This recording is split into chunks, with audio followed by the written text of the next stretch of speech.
యూకేలో ఒక చెట్టును నరికినందుకు ఇద్దరు వ్యక్తులకి 4 సంవత్సరాల 3 నెలల పాటు జైలు శిక్ష పడింది. ఒక చెట్టును నరికితే అంత పెద్ద శిక్ష వేస్తారా? ఈ చెట్టు వెనకాల చాలా పెద్ద చరిత్ర ఉంది. యూకేలో హేడ్రియన్ వాల్ అని చెప్పి అది రోమన్ ఎంపైర్ టైంలో దాదాపు 2nd century AD northern most ఎక్స్టెంట్లో ఉంటుంది అనమాట ఈ హేడ్రియన్ వాల్ అనేది.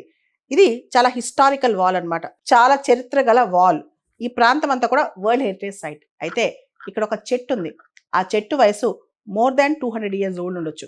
200 సంవత్సరాల క్రితం ఇది పుట్టింది అంటారు. ఆ చెట్టు సికమోర్ చెట్టు అనమాట, లేదా సికమోర్ గ్యాప్ చెట్టు. దాన్నే రాబిన్హుడ్ చెట్టు అని కూడా అంటారనమాట. దీన్ని 19th సెంచరీలో జాన్ క్లేటన్ అని ఆయన నాటాడనమాట. అండ్ అప్పటి నుంచి కూడా ఇది మోస్ట్ ఫోటోగ్రాఫ్డ్ చెట్టు. ఎవరైనా పెద్ద ఈవెంట్, బర్త్డే కావచ్చు, పెళ్లి కావచ్చు, లవ్ ప్రపోజల్ కావచ్చు, లేదా చనిపోయినప్పుడు యాషెస్ కావచ్చు, అన్నీ ఈ చెట్టు దగ్గర చేస్తారు. అండ్ చాలా సినిమాల్లో ఈ చెట్టును చూపిస్తారు.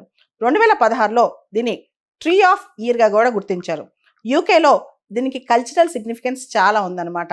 అయితే 2023 సెప్టెంబర్లో ఇద్దరు వ్యక్తులు బాగా తాగేసెళ్ళి రంపం పెట్టి చెట్టును కోసేశారు, నరికేశారు. ఒకడు నరికేస్తుంటే మరొకడు వీడియో కూడా తీశాడు. ఈ చెట్టుకి అక్కడ చాలా సిగ్నిఫికెన్స్ ఉంది. పీపుల్ యొక్క మెమొరీస్, ప్రజల యొక్క మెమొరీస్ చాలా ఉన్నాయి. జడ్జెస్ ఏం చెప్పారు తెలుసా? పీపుల్ యొక్క సెంటిమెంట్స్, మెమొరీస్ని హర్ట్ చేశారు. అండ్ ఈ చెట్టు అనేది చాలా సిగ్నిఫికెన్స్ ఉన్న చెట్టు కాబట్టి దీన్ని నరికినందుకు 4 సంవత్సరాల 3 నెలల పాటు శిక్ష చేశారు వాళ్ళిద్దరికీ అనమాట. అండ్ మనందరికీ తెలుసు, మనం భారతదేశంలో కూడా నేచర్ని కొలుస్తాం. చాలా దేశాల్లో, బొలీవియా, ఈక్వెడార్ లాంటి దేశాల్లో నేచర్కు ఉండే హక్కులు కూడా వాళ్ళ రాజ్యాంగంలో ఉన్నాయి, రైట్స్ ఆఫ్ నేచర్ అని చెప్పి. న్యూజిలాండ్లో కూడా కొన్ని నదులకి, కొన్ని మౌంటైన్స్కి ఒక పర్సోనిఫికేషన్ ఇచ్చారు. ఉదాహరణకి న్యూజిలాండ్లో వాంగను నది, అదేవిధంగా న్యూజిలాండ్లోనే మౌంట్ తార్నాకి.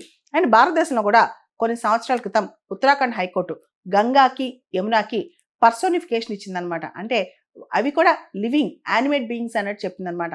సో ఇప్పుడు యూకేలో ఒక చెట్టును నరికినందుకు 4 సంవత్సరాల 3 నెలలు శిక్ష పడినందుకు ప్రపంచం మొత్తం విస్తుపోతుంది. కానీ ఆ చెట్టు వెనకాల చరిత్ర మాత్రం చాలా పెద్ద అద్భుతం అని చెప్పొచ్చు.